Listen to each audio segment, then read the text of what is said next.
Hello friends, कैसे हैं आप सभी। मैं हूं गोपाल सोनी और आप मुझे देख रहे हैं यूट्यूब चैनल जिसका नाम है ऑनलाइन नीट। तो आज हम क्वेश्चन करने वाले हैं जेनेटिक्स के। आपके 12th की बायोलॉजी का ये 5 नंबर चैप्टर है। उसमें लिख रखा है प्रिंसिपल ऑफ इनहेरिटेंस, यानी आनुवांशिकी के सिद्धांत, या सीधा नॉर्मल भाषा में बोले तो जेनेटिक्स। ठीक है, तो आज हम इसके 30 क्वेश्चन करने वाले हैं। पीछे मैंने क्वेश्चन कराए थे ह्यूमन हेल्थ के, उससे पहले आपके जो रिप्रोडक्शन इन फ्लावरिंग प्लांट्स है या रिप्रोडक्शन इन ऑर्गेनिज्म है वगैरह वगैरह, ये सारे मैंने चैप्टर वाइज मैंने 30 क्वेश्चन करा रखे हैं। तो आप मेरी प्लेलिस्ट में जाकर वो वीडियो देख सकते हैं आराम से और उन वीडियो का लाभ उठा सकते हैं। तो आज हम स्टार्ट करने वाले हैं, 30 क्वेश्चन करेंगे। Most most most important chapter भी है पॉइंट ऑफ व्यू, नीट के पॉइंट ऑफ व्यू से बहुत ही इंपॉर्टेंट चैप्टर है जेनेटिक्स। ध्यान रखना, इसको हल्के में बिल्कुल भी मत लेना। जेनेटिक्स वाला और इसके आगे जस्ट वो आएगा डीएनए वाला या मॉलिक्यूलर बेसिस ऑफ इनहेरिटेंस। ये दोनों चैप्टर ये बहुत ज्यादा इंपॉर्टेंट होते हैं, नीट में बहुत ज्यादा क्वेश्चन आते हैं इनसे, और क्वेश्चन भी अच्छे खासे बढ़िया क्वेश्चन आते हैं जो बच्चों से लगभग नहीं होते हैं। तो देखते हैं आप कितना कर पाते हैं।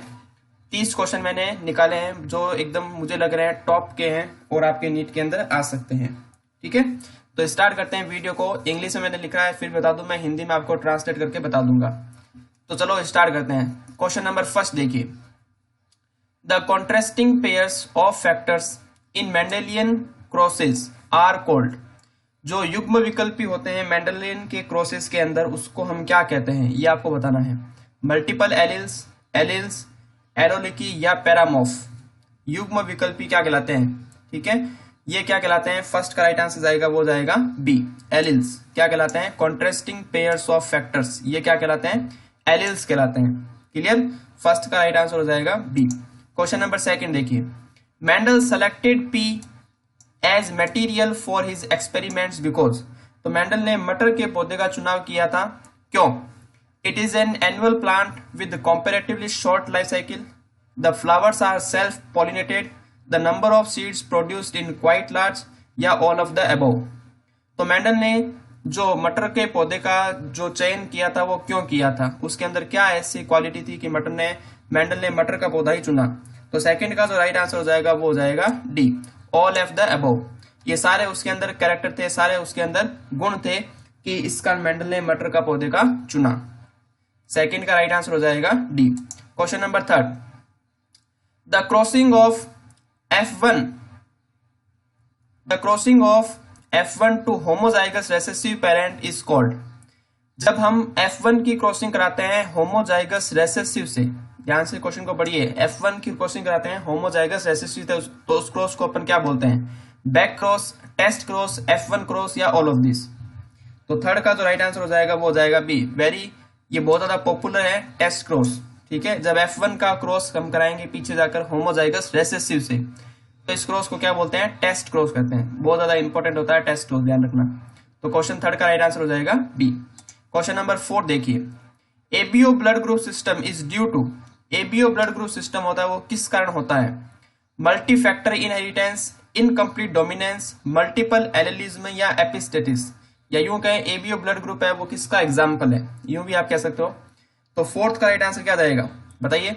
फोर्थ का जो राइट आंसर होगा वो होगा सी, मल्टीपल एलिलिज्म का एग्जांपल होता है एबीओ ब्लड ग्रुप सिस्टम, जिसमें एक जीन है वो बहुत सारे कैरेक्टर को डिसाइड करती है, इसको बोलते हैं मल्टीपल एलिलिज्म। क्लियर, इस क्वेश्चन को आप इंपॉर्टेंट लगा लीजिए, बहुत ही अच्छा क्वेश्चन बनाया हुआ है ये। ठीक है, नीट के पॉइंट ऑफ व्यू से आने लायक क्वेश्चन है ये। 4 नंबर क्वेश्चन को इंपॉर्टेंट लगा लीजिए भाई। Question number 5, the distance between the genes is measured by. Genes के बीच की जो डिस्टेंस होती है वो उसको हम कैसे मापते हैं, एंगस्ट्रॉम में, मैप यूनिट में, डॉप्सन यूनिट में, या मिलीमीटर में। तो एनसीईआरटी के अंदर बता रखा है किससे मापते हैं, मेजर्ड बाय किससे मापते हैं। तो 5 का राइट आंसर हो जाएगा बी, मैप यूनिट। किससे मापते हैं, मैप यूनिट। अच्छा खासा क्वेश्चन बनता है यहाँ पर जीन्स का, मैप यूनिट से मापते हैं। 5 नंबर क्वेश्चन भी बहुत अच्छा इंपॉर्टेंट क्वेश्चन है, ध्यान रखना। Question number 6, HbA and HbS alleles of normal and sickle celled RBC are. इसको हम क्या बोलेंगे, HbA एंड HbS एलिल्स है, जो एक तो नॉर्मल आरबीसी का है HbA और एक सिकल सेल आरबीसी का है HbS।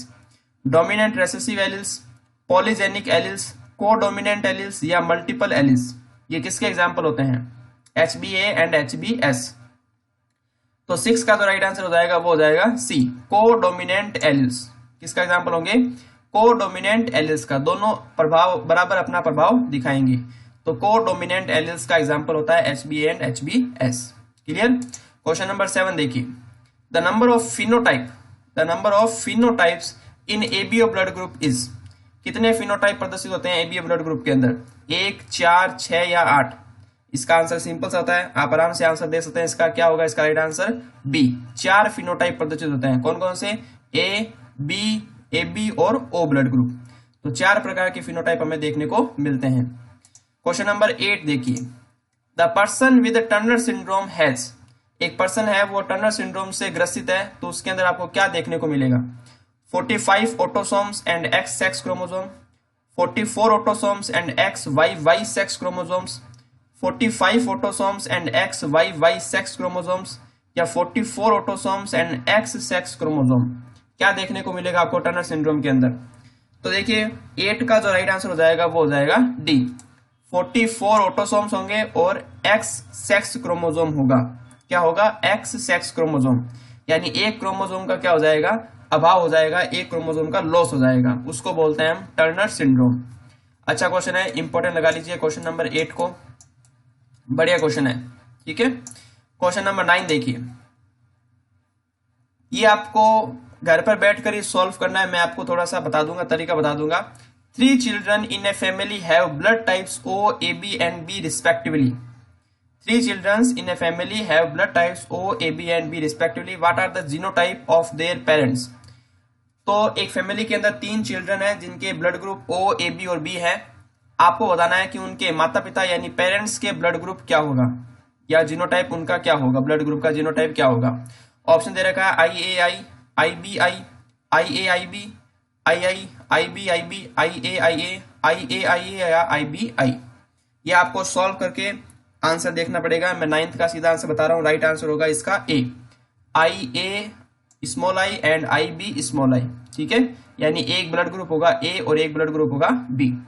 ये होगा इसका राइट आंसर 9th का। आप सॉल्व करके देख लेना घर पर। क्वेश्चन नंबर 10, क्वेश्चन नंबर 10 देखिए, which one of the following can not be explained on the basis of Mendel's law of dominance. निम्न में से कौन सा हम एक्सप्लेन नहीं कर सकते मेंडल्स लॉ ऑफ डोमिनेंस की बेसिस पर? तो फर्स्ट ऑप्शन देखिए, the discrete unit controlling a particular character is called a factor. दूसरा है, out of one pair of factors one is dominant and the other is recessive. तीसरा है, alleles do not show any blending and both the character recover as such in F2 generation. And fourth है, factors occurs in pair. तो कौन सा आपके statement है उसको हम मेंडल्स लॉ ऑफ डोमिनेंस के बेसिस पर एक्सप्लेन नहीं कर सकते, ये आपको बताना है। तो 10th का जो राइट आंसर हो जाएगा वो हो जाएगा C, alleles do not show any blending and both the characters recover as such in F2 generation. ये हम मॉडल्स के लॉ ऑफ डोमिनेंस की बेसिस पर हम एक्सप्लेन नहीं कर सकते। मोस्ट इंपॉर्टेंट क्वेश्चन नीट के पॉइंट ऑफ व्यू से, फिर से कह रहा हूं बहुत ही अच्छा क्वेश्चन बन रहा है यहाँ पर। ठीक है, जेनेटिक्स का ये हम सी नंबर, जो सी रहा है राइट आंसर आएगा किसका? 10 नंबर क्वेश्चन का। ठीक है, क्वेश्चन नंबर 11 देखते हैं। चैनल को अगर अभी तक आपने सब्सक्राइब नहीं किया है तो प्लीज प्लीज प्लीज चैनल को सब्सक्राइब कर लीजिए और बेल आइकन को हिट कर लीजिए, ताकि आपको जैसे ही मैं नया वीडियो अपलोड करूंगा आपको नोटिफिकेशन मिल जाएगा। इसके अलावा इसकी जो PDF है वो मैं अपने फेसबुक पेज ऑनलाइन नीट वहां पर मैं अपलोड कर दूंगा, तो वहां से जाकर आप उसको डाउनलोड कर सकते हैं या वहां पर देख सकते हैं। ठीक है, क्वेश्चन नंबर 11 देखिए, a mutation is a. Mutation क्या होता है? Sudden temporary change in an organism's genetic material, change in phenotype followed by a change in genotype, change in heredity material directed by a changing environment, change in genotype which में result in a new expression of a characteristics. तो काफी मिलते जुलते option है, आप confuse होंगे, definitely आप confuse होंगे। तो 11th का राइट आंसर आपको बहुत ही ध्यान से पढ़कर देना है इसको। 11th का जो राइट आंसर होगा वो होगा इसका डी। ठीक है, चेंज इन जीनोटाइप विच में result in a new expression of a characteristics, इसको बोलते हैं म्यूटेशन। इस क्वेश्चन को भी आप इंपॉर्टेंट लगा लीजिए, म्यूटेशन से बहुत ही अच्छा क्वेश्चन बन रहा है यहाँ पर फिर से। ठीक है, क्वेश्चन नंबर 11 अच्छा खासा क्वेश्चन है, ध्यान रखना नीट के पॉइंट ऑफ व्यू से। Question number 12, What is the probability of production of dwarf offspring in a cross between two heterozygous tall pea plants? जब आप टू हेटेरोजाइगस यानी capital T small T tall plants, ठीक है, two heterozygous tall pea plant का cross करवाएंगे तो उसके अंदर ड्वार्फ ऑफ स्प्रिंग पैदा होने की संभावना कितनी है, ये आपको बताना है। तो इसमें भी आप घर पे है वो क्रॉस करके देखना ना, capital T small T cross capital T small T, इसके गैमेट बनाना, इसका क्रॉस करके देखना कितने परसेंट ड्वार्फ ऑफ स्प्रिंग आ रही है, यानी कितने परसेंट आपको स्मॉल टी मिल रहा है। तो यहाँ पर मैं सीधा आपको आंसर बता रहा हूँ, 12 का जो राइट आंसर जाएगा वो जाएगा सी, 25%। कितने मिलेंगे? 25%। और लगभग बच्चों को याद भी होगा, इसका रेशियो होता है ना 1:1। तो 1 होता है होमोजाइगस टॉल, 2 होता है 1:1, ठीक है, होमोजाइगस टॉल, 2 होता है हेटेरोजाइगस टॉल, और 1 क्या होता है? होमोजाइगस ड्वार्फ या होमोजाइगस रेसेसिव। तो ड्वार्फ वाला कितना आ रहा है? 4 में से 1 आ रहा है, यानी कि 25%। Clear?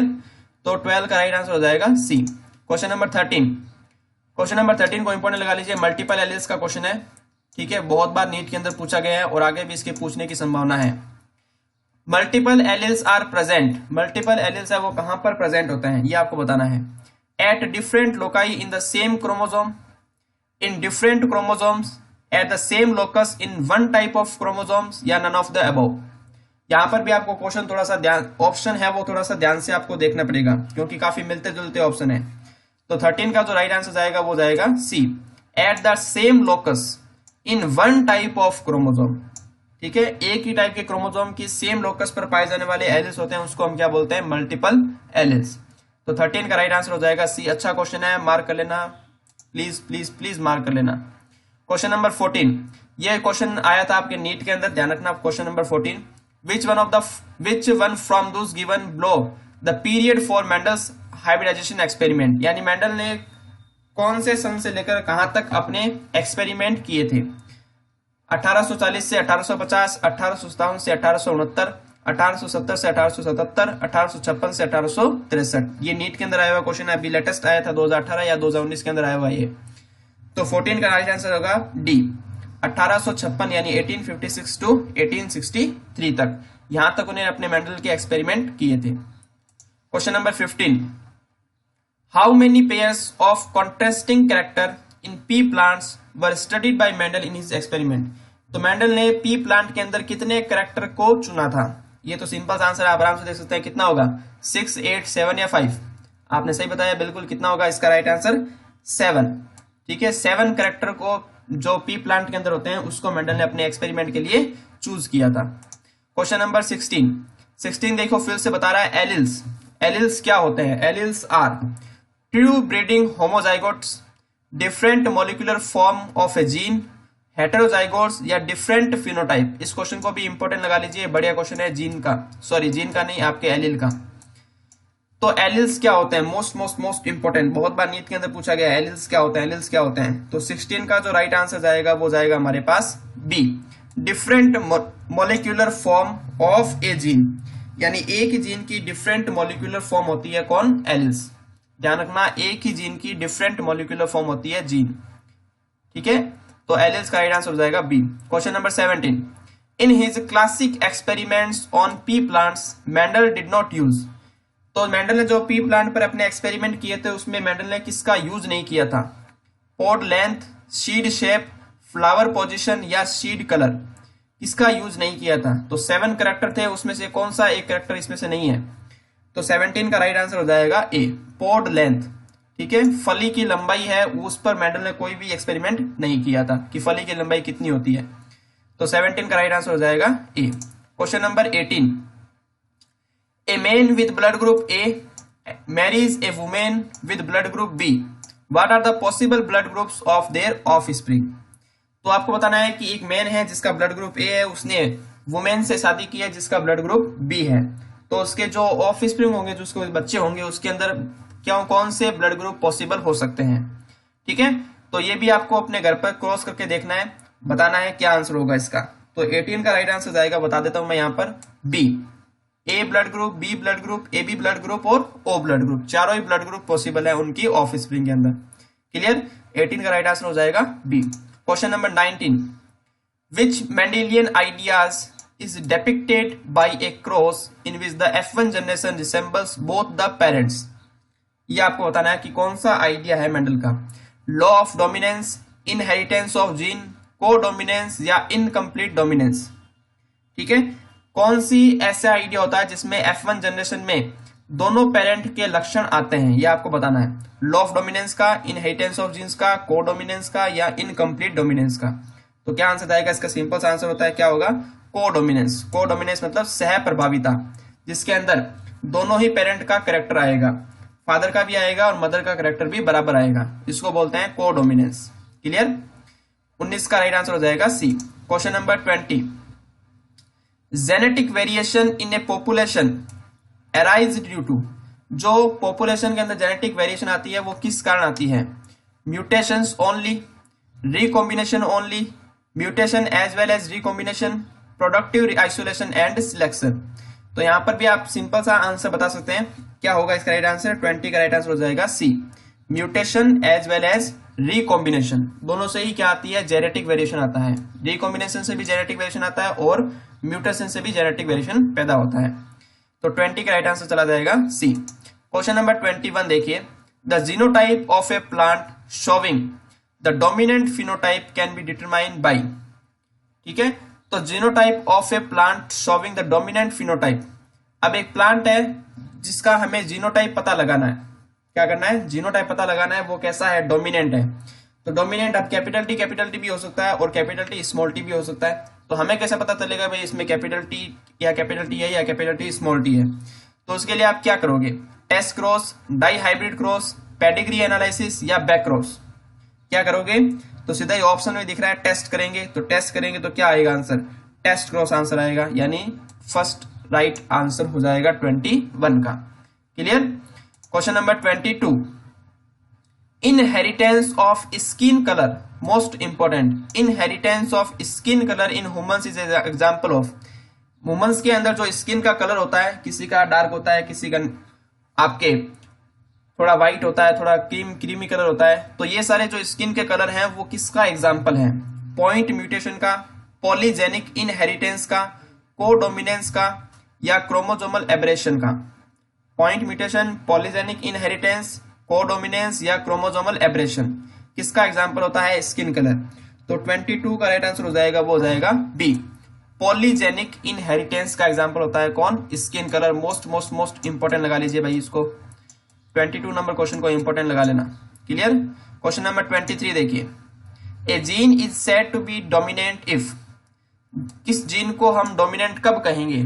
It express its effect only in homozygous state, it express its effect only in heterozygous state, it express its effect both in homozygous and heterozygous state, या its never express its effect in any condition. तो कोई भी gene अगर dominant होता है तो वो homozygous के अंदर भी अपना इफेक्ट दिखाएगा और हेटेरोजाइगस के अंदर भी इफेक्ट दिखाएगा। जैसे कैपिटल टी है तो टॉल होगा, कैपिटल टी स्मॉल टी है तो भी क्या होगा? टॉल होगा। तो इसको बोलते हैं डोमिनेंट कैरेक्टर। तो 23 का राइट आंसर क्या चला जाएगा? सी। ठीक है, दोनों कंडीशन के अंदर, होमोजाइगस के अंदर भी और हेटेरोजाइगस के अंदर भी अपना इफेक्ट शो करेगा। Question number 24, which one is heredity disease. कौन सी हेरिडिटी डिजीज है जो एक संतत, मान लो आपको माता पिता से है, माता पिता को आपको कोई डिजीज है तो हो सकता है आपके अंदर भी वो डिजीज हो। तो हेरिडिटी डिजीज कौन सी होती है? एड्स, लेप्रोसी, गोनेरिया या फिनाइल कीटोनुरिया। क्या होगा? एड्स, लेप्रोसी, गोनेरिया या फिनाइल कीटोनुरिया। तो 24 का राइट आंसर हो जाएगा डी, फिनाइल कीटोनुरिया। ये एक हेरिडेटरी डिजीज होती है, आनुवंशिकी रोग होता है, फिनाइल कीटोनुरिया। क्लियर? अच्छा क्वेश्चन है, मार्क कर लीजिए इसको भी। नॉर्मल क्वेश्चन है जो आपके दिमाग को चेक करने के लिए बनाया जा सकता है। Question number 25, what contribute to the success of Mendel. Mendel की सक्सेस का कारण क्या था? Qualitative analysis of data, observation of distinct inherited traits, his knowledge of biology, concentration of one character at the one time. तो क्या कारण था Mendel की सक्सेस का? तो 25 का राइट आंसर हो जाएगा D, consideration of one character eight one time, यानी वो एक टाइम पर एक ही लक्षण की वंशागति का अध्ययन करता था। तो 25 का राइट आंसर चला जाएगा डी। फिर आओ question number 26, the term linkage was coined bye. Linkage term किसने दी थी? टी बोवेरी, जी मेंडल, डब्ल्यू शटन या टी एच मॉर्गन? किसने लिंकेज वर्ड दिया था? तो इसका सिंपल आंसर है, आप आराम से बता सकते हैं कौन किसने दिया था, मॉर्गन ने। तो 26 का राइट आंसर चला जाएगा डी। ये नीट के अंदर क्वेश्चन आया था अभी 2019 के अंदर, ध्यान रखना। Question number 27, number of Barr body, नाम सुना होगा आपने Barr body. Number of Barr body present in each somatic cell of a female is, कितनी प्रेजेंट होती है? 1, 2, 3 या 4? कितनी बार बॉडी होती है फीमेल के अंदर? तो 27 का राइट आंसर हो जाएगा 1। कितनी होती है? 1 बार बॉडी प्रेजेंट होती है। क्लियर? ये भी अच्छा क्वेश्चन है, बहुत बार आ रखा है नीट के अंदर बार बॉडी वाला। क्वेश्चन नंबर 28 थोड़ा सा लेंथी क्वेश्चन है और नीट के पॉइंट ऑफ व्यू से बहुत ज्यादा इंपॉर्टेंट क्वेश्चन है, क्योंकि आजकल नीट में थोड़े से सिंपल क्वेश्चन देना बंद कर दिया है। तो इस क्वेश्चन को आप इंपॉर्टेंट लगा लेना, ठीक है। क्वेश्चन नंबर 28 को देखिए क्या कह रहा है। Thalassemia and sickle cell anemia, thalassemia and sickle cell anemia are caused due to the problem in globin molecule synthesis, select the correct statement. तो थैलेसीमिया और जो सिकल सेल एनीमिया होता है उसके अंदर, दोनों के अंदर क्या होता है, जो ग्लोबिन मॉलिक्यूल होता है उसके अंदर प्रॉब्लम आती है। तो आपको बताना है कि इसमें करेक्ट ऑप्शन कौन सा है। मैं ऑप्शन पढ़ता हूं आपके सामने। Both are due to a quantitative defect in globin chain synthesis. Thalassemia is due to less synthesis of globin molecules. Sickle cell anemia is due to a quantitative problem of globin molecules. Both are due to qualitative effect in globin chain synthesis. तो काफी मिलते जुलते option है, option को फिर से ध्यान से एक बार पढ़ लेना। क्वेश्चन नंबर आपके 28, इसका राइट आंसर हो जाएगा बी। 28 का राइट आंसर जाएगा B. Thalassemia is due to less synthesis of globin molecules, यानी कि थैलेसीमिया के अंदर क्या होता है, जो ग्लोबिन मॉलिक्यूल्स होता है उसका निर्माण होना कम हो जाता है या निर्माण कम होता है। तो 28 का राइट आंसर हो जाएगा बी। मोस्ट इंपॉर्टेंट क्वेश्चन लगा लीजिए इसको, बहुत ही बढ़िया क्वेश्चन है ये। क्वेश्चन नंबर 29 देखिए। An abnormal human baby with XXX sex chromosomes was born due to, एक ह्यूमन बेबी पैदा होती है जिसमें जो सेक्स क्रोमोसोम होता है वो होता है XXX। तो ये किस कारण है? फॉर्मेशन ऑफ एबनॉर्मल ओवा in the mother, fusion of 2 ओवा and 1 sperm, fusion of 2 sperm and 1 ovum, formation of abnormal sperms in the father. ये क्वेश्चन नीट के अंदर आ रखा है और बहुत ही ज्यादा कंफ्यूजन वाला क्वेश्चन था ये, ठीक है, जिसमें सारे ही ऑप्शन आपको ये लगेंगे भाई सारे ऑप्शन सही हैं, लेकिन इसमें जो सही ऑप्शन होगा वो होगा 29 का होगा right answer A. Formation of abnormal ओवा इन द मदर, यानी मदर के अंदर क्या ओवा, जो ओवम होता है वो क्या हो जाता है, एबनॉर्मल हो जाता है, जिस कारण जो बेबी पैदा होता है वो कैसा होता है, XXX सेक्स क्रोमोसोम वाला होता है। तो 29 का राइट आंसर चला जाएगा ए। बहुत ही अच्छा क्वेश्चन बनाया था इसने, लेकिन जो ऑप्शन थे वो काफी कंफ्यूजन वाले रखे थे इसने, ठीक है। Question number 29 right answer 1। Last और final question, question number 30। Which one is the incorrect statement with regards the importance of pedigree analysis. Pedigree analysis के अंतर्गत या उससे संबंधित कौन सा स्टेटमेंट आपको इनकरेक्ट लग रहा है? फर्स्ट देखिए, it helps to trace the inheritance of a specified trait, it confirms that DNA is the carrier of genetic information. It helps to understand whether the trait is fusions is dominant or recessive. It confirms that trait is linked to one of the autosomes. कौन सा statement incorrect है, असत्य है? तो 30 का right answer हो जाएगा B. क्या हो जाएगा? B. It confirms that DNA is the carrier of genetic information. ये इसके बारे में नहीं बताता है, पेडिग्री एनालिसिस है वो DNA के कैरियर जेनेटिक इंफॉर्मेशन के बारे में कुछ भी नहीं बताता है। तो ये स्टेटमेंट इसका हो गया इनकरेक्ट। इस क्वेश्चन को इंपॉर्टेंट लगा लीजिए, बहुत ही अच्छा क्वेश्चन है, नीट के पॉइंट ऑफ व्यू से आने लायक क्वेश्चन है, ध्यान रखना। Question number 30। ये हो गए आज के 30 क्वेश्चन। अब 2 क्वेश्चन मैं हमेशा की तरह आपको दे रहा हूं, उसके आंसर आपको मुझे कमेंट बॉक्स में देना है। देखिए question number 31। Point mutation involves, point mutation के अंदर क्या होता है? Change in single base pair, duplication, deletion या इंसर्शन, क्या होता है? क्वेश्चन नंबर 31 का राइट आंसर कमेंट में आपको बताना है। क्वेश्चन नंबर 31 उसका राइट आंसर ABCD जो भी हो आपको देना है। फिर क्वेश्चन नंबर 32 देखिए। क्रिसमस डिजीज, काफी फेमस डिजीज है Christmas disease. Christmas disease is another name for, किसका दूसरा नाम होता है क्रिसमस डिजीज? स्लीपिंग सिकनेस का, हीमोफीलिया का, हेपेटाइटिस बी का या डाउन सिंड्रोम का? इसके आंसर भी आपको कमेंट में देना है। Question number 32 right answer A B C D हो, जो भी हो उसका आंसर आप मुझे कमेंट में देखें। तो ये हो गए आज के 32 क्वेश्चन। ठीक है, 30 क्वेश्चन तो मैंने बता दिए, 2 क्वेश्चन आपको बताने हैं। इसकी जो आंसर की है वो ये आप आराम से स्क्रीनशॉट ले सकते हैं यहाँ पर इसका।